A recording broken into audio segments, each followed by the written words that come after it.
ठीक है। तो केजीएफ बैंक का जो सिडनी ब्रांच है उसके पास सरप्लस फंड है $7 लाख का, और for the period of 2 month cost of fund to the bank, cost of fund to the bank, ठीक है, 6% है। They propose to invest this funds in Sydney, ये चाह रहे हैं कि सिडनी में इन्वेस्ट कर दे, मतलब कि अपने ऑस्ट्रेलियन डॉलर में ही, या तो न्यूयॉर्क मतलब कि डॉलर में, या तो टोक्यो मतलब येन में, and obtain the best yield without any exchange risk to the bank. The following rates of interest are available at these 3 centres of investment of domestic fund for a period of 2 month. उसको 2 महीने तक के लिए invest करना है।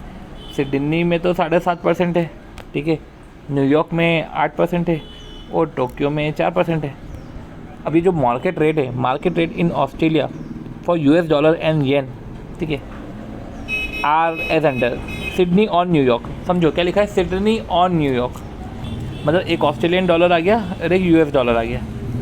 हम नहीं पता कर पा रहे अभी इधर, पर कायदे से हमको ये तो पता है कि सिडनी और टोक्यो, मतलब कि इधर सिडनी और टोक्यो होते हैं, ऐसे केस में डॉलर जो ज़्यादा स्ट्रॉन्ग है, तो ऑस्ट्रेलियन डॉलर मतलब येन बाय डॉलर है, ठीक है, तो येन बाय डॉलर है, तो इस तरीके से ये होगा डॉलर बाय ऑस्ट्रेलियन डॉलर, तो मतलब येन बाय ऑस्ट्रेलियन डॉलर, और ये है US dollar by Australian dollar. तो इस तरीके से हमको रेट का स्ट्रक्चर समझ में आ गया। ये स्वैप भी इंक्रीजिंग है, ठीक है, ये डिक्रीजिंग है, यहाँ पे स्वैप जो है वो डिक्रीजिंग है। अब पॉइंट है एट विच सेंटर, मतलब वही बात आ जाती है कि मैं इन्वेस्टमेंट किधर करूँ जहाँ पे मेरे को जो है नेट गेन ज़्यादा है, ठीक है। पॉइंट ये है कि अब ऑस्ट्रेलियन डॉलर को ऑस्ट्रेलियन डॉलर में इन्वेस्ट करोगे तो ठीक है, ऑस्ट्रेलियन डॉलर को न्यूयॉर्क में इन्वेस्ट करोगे तो भैया उसका US डॉलर रहेगा, येन में येन ज़्यादा रहेगा। तो एक कॉमन एक बेस करेंसी होनी चाहिए जहाँ पे सब मैच हो रहा हो, राइट। अब देखो ऐसे केस में अब ये ब्रांच तो सिडनी की है, तो बेटर है अगर ब्रांच सिडनी की है तो एट दी एंड सारा नफ़ा नुकसान हम सिडनी में ही देखेंगे। मतलब कि हम ऑस्ट्रेलियन डॉलर का इन्वेस्टमेंट हमने ऑस्ट्रेलिया में करा तो वो तो ऑस्ट्रेलिया में ही आ जाएगा, पर अगर हमने US डॉलर में करा तो हम उसको बाद में कन्वर्ट भी करेंगे और ये देखेंगे कि देखो सिडनी में कितना गेन हुआ एक तरीके से। तो जो भी ज़्यादा सरप्लस रहेगा वो हमारा फ़ायदेमंद है। तो देखो आपके पास सरप्लस में क्या है, US डॉलर है, देखो 7 लाख US डॉलर है, ऑस्ट्रेलियन डॉलर नहीं। अब देखो ये भी पॉइंट आ गया ना, उसके बाद 7 लाख US डॉलर है, तो आप ऑस्ट्रेलियन डॉलर में निकालोगे एक रिज़ल्ट और एक रिज़ल्ट आप US डॉलर में निकालोगे, क्योंकि देखो ये है ऑस्ट्रेलियन डॉलर, ये है US डॉलर, या तो आप क्वेश्चन में बोल के रखो कि एंड रिज़ल्ट आपको किस में निकालना है, ठीक है। तो पहले US डॉलर है और हम जो है पहले ऑस्ट्रेलिया में इन्वेस्ट कर रहे हैं 7.5% की रेट पे, तो पहले तो आपको US डॉलर को सेल करना रहेगा, तो आपको पहले डिवाइड करना पड़ेगा क्योंकि रेट तो इनडायरेक्ट कोट है, ठीक है। और ऑस्ट्रेलियन डॉलर आप US डॉलर सेल करोगे तो ऑस्ट्रेलियन डॉलर बाय करोगे, बाय बिट पे करोगे, तो ऐसे 958904 ये आया आपका ऑस्ट्रेलियन डॉलर, ठीक है। अब आप इसको इन्वेस्ट करो, ठीक है। अब इन्वेस्ट 7.5% में 2 महीने के लिए, तो आपका आया 11986, ठीक है। इसका एंड रिज़ल्ट जो है जो ऑस्ट्रेलियन डॉलर में आया वो ये है 958904 प्लस 11986, ये आया 970890, ठीक है। अब आपके पास 7 लाख US डॉलर है, अब आप उसको US में ही इन्वेस्ट कर रहे हो और रेट कितना है 8%, तो ये आ गया आपका 7,09,333.33, ठीक है। तो वो आपका अमाउंट ऑस्ट्रेलियन डॉलर में आया था, ये आपका अमाउंट US डॉलर में आया। अब एक चीज़ इधर समझना ज़रूरी है जिसको हाईलाइट भी करना ज़रूरी है, इधर जो है क्वेश्चन नंबर 49 में अभी अपन ने क्या पढ़ा, cost of fund to the bank 6% per annum है। देखो एक पॉइंट है जो और समझाना ज़रूरी है, वो एक पॉइंट मैं आपको और बताता हूँ कि जैसे कि हमारे पास ऑस्ट्रेलियन डॉलर था, ठीक है, एक हमारे पास ऑस्ट्रेलियन ब्रांच थी, उसके अंदर US डॉलर था, हमने US को ऑस्ट्रेलिया में इन्वेस्ट करा और जो आया वो ऑस्ट्रेलिया में आया, ठीक है। ये आपका आया एक तरीके से एंड रिज़ल्ट, ठीक है, कि ऑस्ट्रेलियन डॉलर में कन्वर्ट किया, वहाँ पर इन्वेस्ट किया, कुछ रिटर्न आया, ठीक है। तो एक तरीके से ऑस्ट्रेलियन डॉलर अब मेरे इतने हो गए, ठीक है। अब समझो इधर भी ऐसे ही था कि आपने क्या किया, मतलब कि नोट्स के थ्रू मैं यही बताना चाह रहा हूँ कि US डॉलर है, आपने कन्वर्ट किया ऑस्ट्रेलियन डॉलर में, वहाँ से आपका इन्वेस्टमेंट का इंटरेस्ट आया ऑस्ट्रेलियन डॉलर में आया। पर एक क्वेश्चन में एक और चीज़ देख के रखी थी जो स्लाइटली इग्नोर कर देते हैं हम, क्या लिख के रखा था कि कॉस्ट ऑफ फंड ये जो US डॉलर है ना, 1 सेकेंड, कि ये जो US डॉलर है ना, इसका कॉस्ट ऑफ फंड 6% था। तो 7 लाख पे कॉस्ट ऑफ फंड एक तरीके से आप मानो अपॉर्चुनिटी कॉस्ट, तो वो 6% था। तो ये 7 लाख का आप जब 6% निकालोगे, ठीक है, और इंटू 2/12 करके 7 लाख ऐड करोगे तो एक तरीके से जो है 7,07,000 आ जाता है। और हमको जो डिफरेंस निकालना है ना, ये पता करना है कि कितना लगा के कितना मिला। तो आपको इतना मिला, पर आपके लगे कितने? आपके 7 लाख तो डॉलर लगे थे, US डॉलर, और साथ ही साथ 7,000 का आपका अपॉर्चुनिटी कॉस्ट है। तो जो 7,07,000 जो US डॉलर है, उसको भी तो ऑस्ट्रेलियन डॉलर में कन्वर्ट करना रहेगा। तो ऑब्वियस सी बात है कि उसको जब ऑस्ट्रेलियन डॉलर में कन्वर्ट करोगे तो 2 महीने के बाद के रेट से कन्वर्ट करोगे। अब जब बेच रहे हैं तो ऑब्वियस सी बात है उस तो सस्ते में ही बेचेंगे, ठीक है। तो इस तरीके से जो है आया 0.7125, और जो है 7,07,000 को डिवाइड करो 0.71 इंटू करो, नहीं सॉरी, इसको डिवाइड करो 0.7125 से, डिवाइड बाई 0.7125, तो ऐसे केस में आ जाएगा 9,92,281। तो रिटर्न भी ऑस्ट्रेलियन डॉलर में, और जो डिफरेंस है वो भी जो है पेमेंट वो भी ऑस्ट्रेलियन डॉलर में, जो अपॉर्चुनिटी कॉस्ट है। तो ऐसे केस में आपको ऑस्ट्रेलियन डॉलर आता है एट दी एंड नेट, तो 21,391 ऑस्ट्रेलियन डॉलर आता है। यही आप US का निकालते हैं। तो ऐसा कर लेते कि जो 21,391 हमारा ऑस्ट्रेलियन डॉलर जो हमारा फेवरेट है, तो मतलब कि जो हमको एक्सेस है, इसको US में कन्वर्ट कर लो, तो एक ऑस्ट्रेलियन डॉलर में भी आ गया और एक US डॉलर में भी आ जाएगा, ठीक है। तो ये हो गया आपका जो है 15241.08, ठीक है, 15241.08 आया, ठीक है। तो आपने US में भी निकालिया, ऑस्ट्रेलियन में भी निकाल लिया, ख़त्म करा नाटक। चलो दूसरा पॉइंट अपना यही है कि आपने जो है अब आपका 7 लाख थे, राइट। तो 7 लाख है तो आपने इन्वेस्ट किया 8% पे, कॉस्ट ऑफ फंड है 6%, तो 8 माइनस 2% हो गया। तो 7 लाख पे 2% निकालो, इंटू 2 डिवाइड बाई 12 करो, तो ये आया 7,02,033, 7,02,333, ठीक है। तो प्रॉफिट कितना हुआ? 2,333.33 का प्रॉफिट हुआ, ठीक है, US डॉलर में। इसको ऑस्ट्रेलियन डॉलर में कन्वर्ट करोगे तो आपका US डॉलर में भी आ गया, आपका ऑस्ट्रेलियन डॉलर में भी आ गया। अब आपका सिडनी ऑन टोक्यो, ठीक है, सॉरी सिडनी ऑन टोक्यो क्या, अब आप जो है टोक्यो में कर रहे हो, ठीक है। तो 7 लाख को आप पहले टोक्यो में कन्वर्ट करो।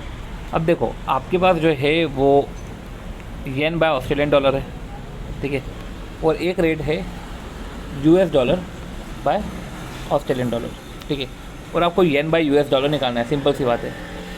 तो ऐसे केस में सबसे पहले तो एक सिंथेटिक कोड निकालो, ठीक है। तो सिंथेटिक कोड कैसे निकलेगा? बीट डिवाइड बाय आस्क करना पड़ेगा, तब जाके आपका जो है येन बाय US डॉलर आएगा, ठीक है। तो बीट डिवाइड बाय आस्क करते हैं, तो एक सिंथेटिक कोड निकालते हैं 79.0900 डिवाइड बाय 0.7300, ये आपका एक रेट आया 108.3425। अगला रेट 79.2000 डिवाइड बाय 0.7100, ये आया आपका 111.5493, ठीक है। ये येन बाई US डॉलर आ गया। अब आप US डॉलर को दो, ठीक है, दोगे तो सस्ते में दोगे, ठीक है। तो 7 लाख इंटू 108, ठीक है, 0.3425, ये आपका रेट आया, ठीक है, सिंथेटिक कोड निकाल के। ये आपके पास येन कितना आया? 75839,750। इसको होलिस्टिकली ये बोल दिया 7,58,038,000। ये करने के बाद 7,58,038,000, ठीक है, येन में इन्वेस्ट करोगे 7,58,038,000, ठीक है, 758,038,000 ऐसा बोल देता हूँ मैं, ठीक है। तो 758,38,000 जो है इसको आपने टोक्यो में इन्वेस्ट किया, ठीक है, और टोक्यो में इन्वेस्ट किया 4% के रेट से 2 महीने के लिए। तो ऐसे केस में आपका जो है आया 5,05,587, तो 5,05,587। तो ऐसे केस में आप टोटल टोक्यो में निकाल लो कितना आपके रिसिप्ट हो रही है। अब ये जो येन है, ये येन को पहले तो आप ऑस्ट्रेलियन डॉलर में कन्वर्ट कर लो, ठीक है, या बेटर है कि आप पहले टोटल येन को US डॉलर में ही कन्वर्ट कर लो, ठीक है, क्योंकि US डॉलर में ही आपको प्रॉपर रेट दे के रखे। पर इसको कन्वर्ट करने से पहले आपको ये भी देखना पड़ेगा कि जो आपका था 7,07,000 आपका जो था, क्या था ये आपका कॉस्ट ऑफ फंड, राइट, ये आपका कॉस्ट ऑफ फंड था। तो जो 7,07,000 US डॉलर है, तो ये US डॉलर को आप जो है पहले कन्वर्ट करो। ये पर्टिकुलर US डॉलर जो है 7,07,000 आप उसको येन में कन्वर्ट करो। तो जो आपका सिंथेटिक कोट आपने जो निकाला था वो क्या था? अब आप इसको US डॉलर को सेल करोगे, ठीक है, तो 7,07,000 को इंटू 108.34 करोगे तो ये आया आपका 76,59,000। 1 सेकेंड, इधर आपका आ रहा है 765,96380, ठीक है। तो आपकी येन में रिसिप्ट कितनी थी 763,43587 माइनस 765,96380। आपका येन में जो नुकसान है वो 2,52,793 रुपये आ रहा है। अब ये जो येन है, बनती बात है कि इसको आप जो है एक ऑस्ट्रेलियन डॉलर में निकाल लो, ठीक है, क्योंकि सिडनी ब्रांच है, और एक यूएस डॉलर में निकाल लो ये लॉस को, ठीक है। तो इस तरीके से जो है आप ऑस्ट्रेलियन डॉलर में और येन में निकाल लोगे, डॉलर में निकाल लोगे, और इस तरीके से आप समझ लोगे कि क्या करना चाहिए। इसका सॉल्यूशन थोड़ा सा इसका सॉल्यूशन आपको कंसेप्ट समझ में आ गया, आपको फ्रेमवर्क समझ में आ गया। अब इसका एक बार सॉल्यूशन देखना।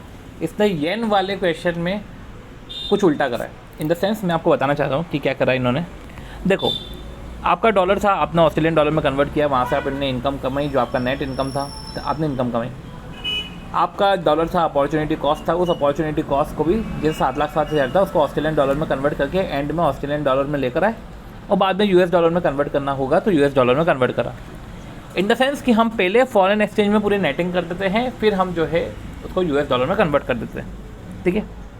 चलो ये अब येन में देखें, ठीक है। अब यूएस का अगर मैं यूएस में करता हूँ तो फिर तो कोई दिक्कत ही नहीं है। ऑस्ट्रेलिया को मैंने यूएस में कन्वर्ट किया, यूएस का मैं यूएस में करूँ तो कोई दिक्कत नहीं थी कि कितना इन्वेस्टमेंट का रेट है और अपॉर्चुनिटी कॉस्ट का रेट है, दोनों रेट माइनस कर दिया, 8% और 6%, वो इस तरीके से हमने निकाल लिया। येन में इन्होंने जो है क्या किया, कायदे से इनको ये करना था कि यूएस को आपने येन में कन्वर्ट किया, येन में इन्वेस्ट किया, इंटरेस्ट आया तो नेट आया आपका येन, और आपका जो 7,07,000 डॉलर है उसको भी आप येन में कन्वर्ट करो जैसा कि आपने इधर कन्वर्ट करके रखा हुआ था, ठीक है। फिर नेट में ऑस्ट्रेलियन डॉलर है तो इधर आपका नेट में येन निकालो, फिर इस येन को आपको अगर आपको ऑस्ट्रेलियन डॉलर में कन्वर्ट करना है तो आप उधर कन्वर्ट करो, अगर इस येन को आपको यूएस डॉलर में कन्वर्ट करना है आप दोनों टाइम पे कन्वर्ट कर दो। पर इन्होंने क्या किया कि इसने इसको कन्वर्ट करा येन में इंटरेस्ट के साथ, ठीक है, तो ये तो येन आया, ठीक है। पर इन्होंने 7,07,000 जो ऑस्ट्रेलियन डॉलर थे उसको 7,07,000 जो हमारा था यूएस डॉलर, इसको येन में नहीं कन्वर्ट करते हुए, ठीक है, येन को पहले ऑस्ट्रेलियन डॉलर में कन्वर्ट करा, इस 7,07,000 को भी ऑस्ट्रेलियन डॉलर में कन्वर्ट किया, और फिर ये दो ऑस्ट्रेलियन डॉलर में आकर ऑस्ट्रेलियन डॉलर पे पूरा नेटिंग करी। तो या तो अपन इसको याद रख लो कि जो भी है इसका जो मीटअप पॉइंट है, ये मीटअप पॉइंट इसका ऑस्ट्रेलियन डॉलर होगा। तो इस पर्टिकुलर कंसेप्ट के कारण जो है इसका आंसर आपका डिफरेंट आ जाएगा, पर आप समझ चुके होंगे कि क्या मैं बोलना चाह रहा हूँ, ठीक है। तो अगर आप इसको याद रख लो कि एक सेंटर ऑफ, ठीक है, एक मीटअप पॉइंट अपन मान लेते हैं कि आपको यूएस में तो निकालना है, येन पहले निकाल के येन को ऑस्ट्रेलियन डॉलर में करो, इधर से आप इधर से कन्वर्ट कर लो, कॉस्ट ऑफ फंड को हम यूएस से ऑस्ट्रेलियन डॉलर में कन्वर्ट कर लेंगे, और इस तरीके से फिर जो है एक नेटिंग निकल जाएगी। तो ये पर्टिकुलर क्वेश्चन काफ़ी हद तक ज़रूरी था एक बार देखना भी कि किस तरीके से उन्होंने करा है। चलो ये आपने देख लिया, अब आपको जो है अगला क्वेश्चन करते हैं, क्वेश्चन नंबर 43। चलो बढ़ते हैं अगले क्वेश्चन की तरफ, जो है कि XYZ PLC का। तो क्या बोला है, suppose you are a treasurer of XYZ PLC in the UK। आप ट्रेजरर हो XYZ PLC के जो UK में, ठीक है। तो बात वही आ गई कि UK की है, ठीक है, और 2 ओवरसीज सब्सिडियरी है, जैसे कि पहला वाला क्वेश्चन था, एक एम्स्टर्डम में है, ठीक है, और एक स्विट्ज़रलैंड में। तो UK है तो उधर तो पाउंड होगा, ठीक है, स्विट्ज़रलैंड है तो वहाँ पे CHF होगा, ठीक है, और एम्स्टर्डम है तो उधर जो है वो यूरो होगा, ठीक है। The Dutch subsidiary has surplus euros, ठीक है, Dutch subsidiary has surplus euros in the amount of 7,25,000। तो देखो डच सब्सिडियरी की बात कर रहे हैं, अब सरप्लस यूरोज़, तो आप डच से नहीं समझे पर आप यूरो से तो समझ सकते हो, ठीक है, कि ये एम्स्टर्डम की बात कर रहा है कि जो एम्स्टर्डम की सब्सिडियरी थी ना, एम्स्टर्डम वाली जो सब्सिडियरी है उसके बाद सरप्लस यूरो है जो है 7,25,000 euro, which it does not need for the next 3 month, उसको अगले 3 महीने कोई ज़रूरत नहीं है, but which will be needed at the end of the period of 91 days. तो 91 डेज तक इसको कोई ज़रूरत नहीं है। दो स्विस सब्सिडियरी है, उसके बाद स्विस फ्रैंक है जो है 9,98,077, मतलब वो वैसा ही क्वेश्चन हो गया, उसको 91 डेज़ में ज़रूरत पड़ेगी। और जो UK की है उसके पास नेट बैलेंस है 75,000 that is not needed for the foreseeable future, और ये उसको भी ज़रूरत नहीं है 75,000 जो उसके पाउंड में दे के रखे, ठीक है। अब given the rates below, advantage of swapping euro and Swiss to the sterling, ये बोल रहे हैं कि सिंस हमारे पास 7,25,000 यूरो खाली है, तेरे पास 9,98,077 फ्रैंक, ठीक है, सरप्लस है, तो क्यों ना जो है इसको स्टर्लिंग में ही शिफ्ट कर देते हैं, स्वैप कर लेते हैं, ठीक है। अब पॉइंट ये है कि क्या आप ऑन स्पॉट में स्वैप करके फिर क्या आप इधर इन्वेस्ट करेंगे, राइट। ये भी मैटर करता है कि क्या आप पहले इन्वेस्ट करेंगे और बाद में जो है स्वैपिंग करेंगे। जैसा इसके 2 क्वेश्चन पहले हमने देखा था कि एक क्वेश्चन था जिसमें हमने एक तो था कि हम इंडिपेंडेंटली पहले अरेंज करते हैं देन बाद में जो है ओवर करते हैं, बाद में कन्वर्ट करते हैं, और एक होता है कि हम जो है पहले से ही पूल करके बाद में इन्वेस्ट करते हैं। क्वेश्चन के कॉन्टेक्स्ट को देखते हुए तो यही लग रहा है कि पहले आप स्वैपिंग कर लो फिर आप जो है पाउंड में इन्वेस्ट करो। अब देखो ये क्लियर नहीं है, अभी अपन जो बोल रहे हैं कि क्वेश्चन से लग रहा है कि क्लियर है, बट यार देखा जाए तो ये बोल रहे हैं स्वैपिंग करना सिर्फ, तब स्वैपिंग अभी कर लो या बाद में कर लो, तो दोनों तरीके से आपको करके दिखाना पड़ेगा, राइट। तो पहला तरीका ये है कि सबसे पहले तो आपका 7,25,000 है यूरो, 9,98,077 है CHF, 75,000 है पाउंड। सबसे पहले आप जो है 7,25,000 यूरो को इन्वेस्ट करो यूरो में ही। जब 7,25,000 को इन्वेस्ट कर रहे हो तो आपको समझ में आ रहा है कि 2% है। अब ये जो 91 days interest rate per annum है, तो ये पर एनम रेट होता है, उसको 91 डेज़ में कन्वर्ट करो, तो इस तरीके से आपका आएगा 3665। 91/360 करना है, एक बार देखना पड़ेगा क्वेश्चन में 360 बोला है कि 365 बोला है, ठीक है। इन्होंने 360 राइट, इन्होंने 360 कर लिया है, चलो ठीक है हम 360 ले लेते हैं, राइट। तो ऐसे केस में आपका जो पाउंड है वो आ जाता है 3665.28, ठीक है। यही जब आप फ्रैंक में जब आप इन्वेस्ट कर रहे हो और 9,98,000 है, तो इधर भी 0.5% है, ये 0.5% है। 9,98,077 का 0.5% इंटू 91 डिवाइड बाई 360 ये आएगा 1261.46 बस। और सिमिलरली आप पाउंड इन्वेस्ट करोगे तो आपको 189.58 आ जाएगा। तो इस तरीके से आप टोटल निकाल लो और टोटल निकाल के कन्वर्ट कर दो। तो मैं आपको एक कन्वर्ट करके बता देता हूँ कि आप जो है यूरो आपके पास जो टोटल है वो है 7,28,000, 7,28,665.28 ये है आपके पास यूरो, ठीक है। अब आप कन्वर्ट कर रहे हो तो कन्वर्ट करने के लिए आपको पाउंड पर यूरो देख रखा है, आप यूरो को सेल करोगे। कस्टमर के एंगल से देखा जाए तो ये तो बिड पे ही सेल होगा, ठीक है। तो अब देखो ये इंक्रीजिंग स्वैप है, तो 0.6858 प्लस 0.0037 इस पे आप जो है सेल कर दो 0.6895 पे। यही जब चाइनीज़ स्विस फ्रैंक जो है जब आप इसको जो है सेल करोगे तो वो ये इसको सेल कर रहे हो, ठीक है, पर ये रेट तो पाउंड में दे के रखा है, राइट। मतलब आपको डिवाइड तो करना है, ठीक है। और पाउंड इसको सेल करो मतलब आप बाय कर रहे हो, पाउंड बाय करो तो वो महंगे में बाय होगा, ठीक है।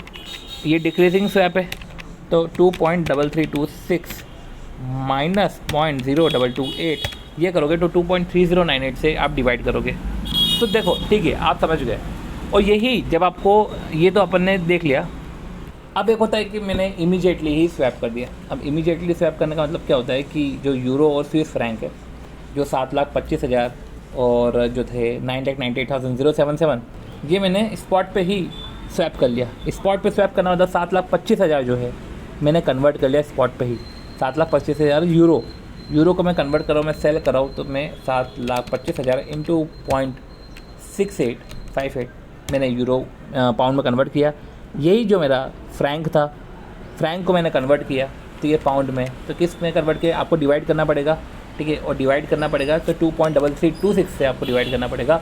और एक पाउंड का अमाउंट तो है ही है, तो तीनों अमाउंट टोटलिटी हो के वो अराउंड आ रहा था 10 लाख और 10 लाख के ऊपर जा रहा था। और जब 10 लाख के ऊपर जा रहा है तो ऐसे केस में जो है ये रेट है 5.375 एंड 5.375 का रेट यूज़ करके आपको बाकायदा कैलकुलेट करना है अपना पाउंड। अब यहाँ से आपका टोटल पाउंड कितना निकल रहा है, ठीक है। और आपका अगर आप इंडिविजुअल बेसिस पे करते हैं एंड देन आप जो है बाद में नेटिंग करते हैं, ठीक है, आप फॉरवर्ड में आगे जाके स्वैप करते तो उधर 10,10,000 ही मिलता आपको, पर इधर 10,13,000 मिल रहा है। तो ऐसे केस में आपका गेन है तो बेटर है कि आप इमीडिएटली ही स्वैप कर लो। अब अगला क्वेश्चन है वो देखते हैं हम, ठीक है। अगला क्वेश्चन पढ़ दो चलो। तो क्या है, the treasury desk of a global bank, जो ट्रेजरी डेस्क है ग्लोबल बैंक का वो इनकॉर्पोरेटेड है यूके में एंड वांट टू इन्वेस्ट। देखो यूके में इनकॉर्पोरेटेड है, treasury desk of global bank जो इनकॉर्पोरेटेड है यूके में, वांट टू इन्वेस्ट पाउंड। अब यूके में तो पाउंड ही चलता है, ठीक है। 200 मिलियन पाउंड मतलब 2,000 लाख ठीक है, 2000 लाख पाउंड इन्वेस्ट करना है on 1 January 2019 for a period of 6 month, 6 महीने के लिए इन्वेस्ट करो, ठीक है। उसके बाद तो ऑप्शन क्या है, पहला option the equity trading desk in Japan, ठीक है, और एक है fixed income desk of US. तो आप जापान में करो या तो यूएस में करो, चलो ठीक है। तो equity trading desk in Japan wants to invest, ठीक है, the equity trading desk in Japan wants to invest, ये जो ग्लोबल बैंक का जो इक्विटी ट्रेडिंग इंडेक्स है ना, तो वो डेस्क है ना, वो wants to invest entire 200 million pound in high dividend yielding Japanese securities that would earn a dividend income. क्या तुम इधर इन्वेस्ट करो और तुमको डिविडेंड इनकम होगी 1182 मिलियन, मतलब 1180 लाख येन का आपको तो इंटरेस्ट मिल जाएगा। कर इधर इन्वेस्ट कर, ठीक है, ये डिविडेंड इनकम मिलेगा। और dividend declared and paid on 29 जून, मतलब ले देकर जो हो गया हमारा जनवरी, फरवरी, मार्च, अप्रैल, मई, जून, ठीक है। और पोस्ट डिविडेंड, चलो डिविडेंड तो ठीक है, उसके बाद securities are expected to quote at a 2% discount. पर बात यह है कि सिक्योरिटी 2% डिस्काउंट पे रहेगी, मतलब कि जो सिक्योरिटीज़ है तूने इन्वेस्ट किया येन में, फिर वो 2% डिस्काउंट रहेगा, थोड़ा सा रिडेम्पशन प्रीमियम पे नहीं होगा, पार पे भी नहीं, डिस्काउंट पे होगा। The desk also plan to earn, अब देखो, the desk also plan to earn 10 million JPY, मतलब 100 lakh on a stock borrow lending activity, कि हम स्टॉक बोरो लैंडिंग एक्टिविटी करेंगे तो उससे हमको 10 मिलियन, मतलब कि 100 लाख का येन और मिलेगा on a stock borrow lending activity, ठीक है। Because of this investment securities are to be sold, अब देखो फिर वो the security are to be sold on 29 June with a T+1 settlement and the amount remitted by bank to the treasury at London. बाद में जो है amount London में remit हो जाएगा, ठीक है। जो फिक्स्ड इनकम डेस्क के यूएस का तो इन्वेस्ट कर रहा है, वो बोल रहा है कि आप 6 महीने के लिए, मतलब जो आप बोल रहे हो 200 लाख, वो G-Sec में इन्वेस्ट करो, 5% का आपको रिटर्न मिलेगा, ठीक है। अब देखो, अब आपकी इच्छा, आपको किधर इन्वेस्ट करना है, ठीक है। पहले तो आप ये देखो कि आपने यूके 2,000 लाख जो पाउंड है, आपने उसको येन में इन्वेस्ट करा, तो एट दी एंड आपका येन का रिजल्ट क्या रहेगा, मतलब कि पहले 2,000 लाख को आप पहले स्पॉट पे तो येन में कन्वर्ट कर लो, करेंसी पेयर दे के रखा है और येन पर पाउंड दे के रखा है, तो ठीक है, आप स्पॉट पर कन्वर्ट कर सकते हो। एक बार इसको कन्वर्ट करके करते हैं क्वेश्चन। तो ये आया आपका 296,000 लाख, ये लाख से 296,000 लाख, या मैं ऐसा बोल दूँ 296,000.40 लाख आ गया, ठीक है, ये येन है।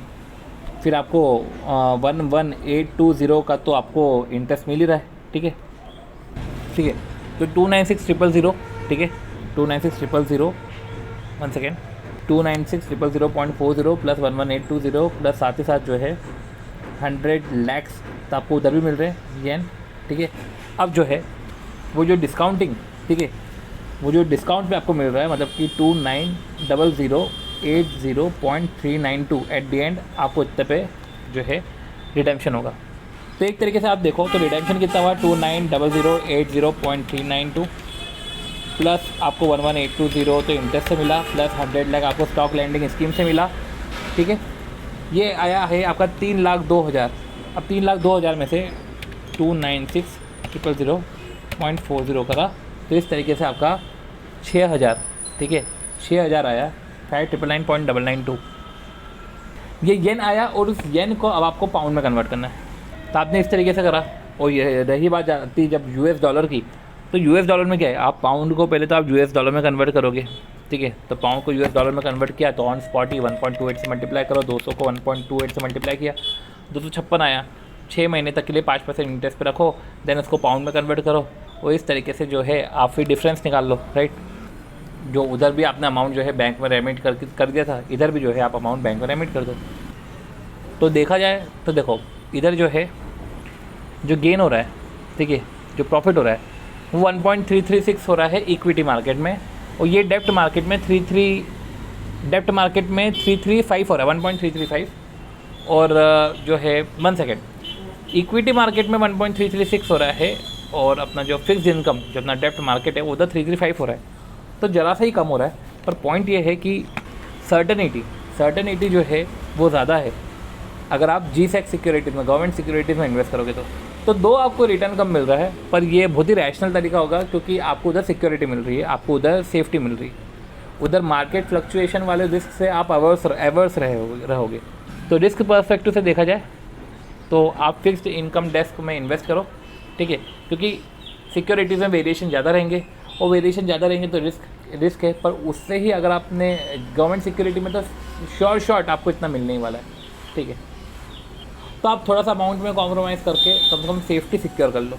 अब एक लास्ट क्वेश्चन आता है, वो क्वेश्चन है about the 2-way quotes appear in the foreign exchange market. 1 second, चलो अगले क्वेश्चन की तरफ बढ़ते हैं, जो है question 1B, right.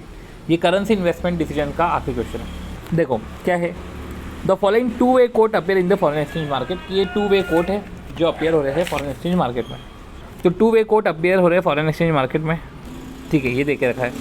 How many $US should a firm sell, कितने $US एक फर्म जो है सेल करे ताकि उसको 25 लाख रुपए मिल जाए 2 महीने बाद। तो ये तो बहुत ही ईजी है, उसको 2 महीने बाद अगर 25 लाख चाहिए तो ऐसे केस में जो है 25 लाख डिवाइड बाय जो है आप करो 47, क्योंकि डॉलर तो सेल हो रहे हैं ना, वो डिवाइड होगा क्योंकि डॉलर का रेट है, डॉलर सेल होंगे बीट पे कस्टमर एंगल से। 53191 डॉलर जो है आपको देने पड़ेंगे, आपको सेल करने पड़ेंगे। आप सेल करोगे 2 मंथ फॉरवर्ड तो जाके आपको 25 लाख मिलेंगे, राइट।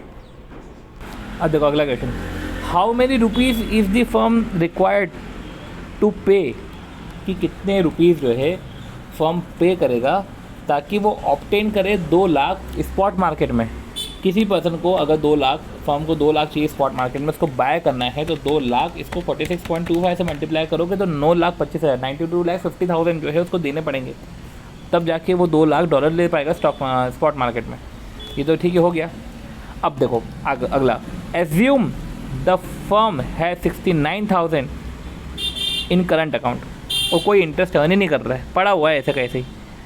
ROI ऑन रूपी इन्वेस्टमेंट तो 10% पर रहना है, समझ रहे हो, $69,000 है, 10% इधर रेट है, ठीक है। तो पॉइंट ये है, should the firm encash the $US now, कि मैं इसको अभी इनकैश करा लूँ कि इसको जो है 2 मंथ लेटर कराऊँ। देखो आप अभी इनकैश करा लो, ठीक है, या 2 मंथ लेटर कराओ। जब आप 2 मंथ लेटर कराओगे तो US के करंट अकाउंट में तो कोई इंटरेस्ट है नहीं, पर 2 मंथ लेटर करोगे तो 6900 जो आपके पास 69,000 जो आपके पास डॉलर है, 2 मंथ लेटर जब आप उसको सेल करोगे तो इसको 47 पे सेल कर पाओगे, और 3243,000 का बेनिफिट, मतलब कि 3243,000 आपके पास प्रोसीड्स रहेगी। पर अगर आपने अभी कन्वर्ट कर लिया तो 3243,000 की तो प्रोसीड रहेगी नहीं। 69,000 को अभी कन्वर्ट किया तो आया 46 के हिसाब से 31,74,000, ठीक है। और 31,74,000 में आप जो है 10% का जो है वो लग जाएगा इसमें, राइट, 10% का इंटरेस्ट। तो 31,74,000 इंटू 10% इंटू 2 डिवाइड बाई 12, या 52900 का प्रॉफिट। तो 31,74,000 प्लस 52900 या आपका 32,26,900। तो आपने अभी कन्वर्ट किया तो 32,26,900 रहेगा, पर अगर आपने बाद में कन्वर्ट किया तो 32,43,000 मिलेंगे, ठीक है। मतलब आप समझ रहे हो कि एक कॉमन मैन तो क्या सोचेगा कि यार अभी मैं इन्वेस्ट कर लेता हूँ, उसके दिमाग में ज़्यादा दिमाग तो वो चलाएगा नहीं, उसको लगेगा कि यार अभी मैं रुपये में कन्वर्ट कर लूँ, 10% का इंटरेस्ट मिल रहा है, चलो ठीक है, बढ़िया रहेगा। पर वो ये भूल गया है कि भैया एक्सचेंज फ्लक्चुएशन भी कुछ मायने रखता है। तूने अभी कन्वर्ट कर लिया तो इसका मतलब तो यही है कि तू एक्सचेंज फ्लक्चुएशन का जो बेनिफिट है वो तो ले नहीं पाया, और जिसने अभी कन्वर्ट नहीं किया उसको भले ही इंटरेस्ट नहीं मिला, ठीक है, पर उसका एक्सचेंज फ्लक्चुएशन इतना तगड़ा था कि उसने उसके इंटरेस्ट को भी सरपास कर दिया और उसको मिल रहे हैं 32,43,000। तो इस तरीके से आप समझ सकते होंगे कि आपको अभी कन्वर्ट करना है कि 2 महीने बाद। ऑब्वियस ही बात है कि आपको 2 महीने बाद ही कन्वर्ट करना है, ठीक है।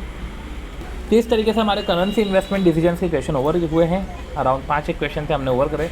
वीडियो अच्छा लगे तो please do like the video, share the video and subscribe to the channel CATV। मिलते हैं नेक्स्ट वीडियो में, बाय।